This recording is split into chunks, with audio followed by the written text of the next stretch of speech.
भारी बारिश और घनी धुंध के बीच भाजपा प्रदेश अध्यक्ष राजीव बिंदल शुक्रवार को हिमाचल के प्रसिद्ध शक्तिपीठ श्री नैना देवी मंदिर में पहुंचे। परिवार सहित मां नैना देवी के दर्शन किए और पूजा अर्चना का शुभ आशीर्वाद भी लिया। इसके बाद पत्रकारों से बातचीत करते हुए राजीव बिंदल ने प्रदेश सरकार पर तीखा हमला बोला है। उन्होंने कहा कि सुक्खू सरकार ने हाल ही में एक आदेश जारी किया जिसमें मंदिरों के चढ़ावे की राशि को सरकारी कोष में जमा कर अन्य विकास कार्यों में खर्च करने की बात कही गई। इसके तहत मंदिरों की धनराशि जिलाधीश के माध्यम से सरकारी कोष में जमा कराने के निर्देश दिए गए हैं। उन्होंने कहा कि सरकार की इस नीति का कड़ा विरोध करते हुए प्राचीन मंदिर सनातन संस्कृति की धरोहर है और यहां चढ़ावे से प्राप्त धनराशि को मंदिर के विकास, पुजारियों और ब्राह्मण परिवारों के पालन पोषण, गौशालाओं के संचालन और श्रद्धालुओं की सुविधाओं के लिए खर्च किया जाना चाहिए। कुछ बड़े मंदिरों में गौशालाओं का भी संचालन किया जाता है जो धार्मिक आस्था और संस्कृति के संरक्षण के लिए महत्वपूर्ण है। ऐसे में सरकार को मंदिरों की आय को किसी अन्य उद्देश्य के लिए उपयोग में नहीं लाना चाहिए।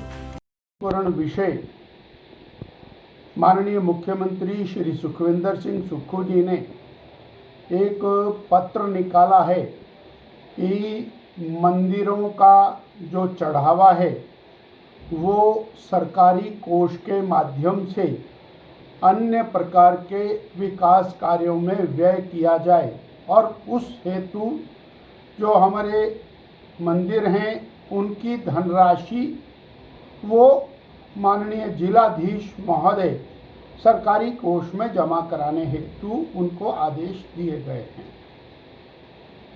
हजारों लाखों साल से जो भारतीय संस्कृति है, सनातन संस्कृति है, उनका ये आधार रहे हैं बड़े मंदिर। यहाँ पर जो धर्मादा समाज देकर के जाता है उससे धार्मिक कार्यों का विस्तार होता रहा है। वो चाहे कर्मकांडी ब्राह्मण हैं, उनके परिवारों का भरण पोषण हो, वो चाहे संस्कृत का प्रचार प्रसार हो, वो संस्कृति का प्रचार प्रसार हो, या फिर मंदिर परिसर में आने वाले हजारों लाखों यात्रियों की सुख सुविधा की दृष्टि से विकास किए जाने हों, वो मंदिरों के धन से किया जाना चाहिए। कुछ बड़े मंदिर हैं जहाँ चढ़ावा ज़्यादा है, पर हजारों हजार ऐसे छोटे मंदिर हैं जहाँ पर नित्य प्रति की जोत बत्ती करने के लिए भी उनके पास और सर्वौषधि इत्यादि की उपलब्धता नहीं रहती है।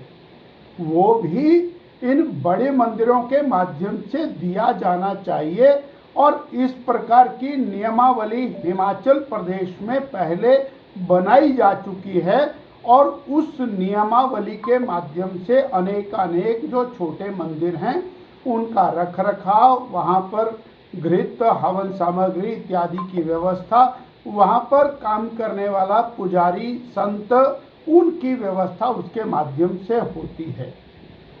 अथवा गौशालाओं का संचालन और वो मंदिर परिसर के अधीन उसी प्रकार से किया जा सकता है।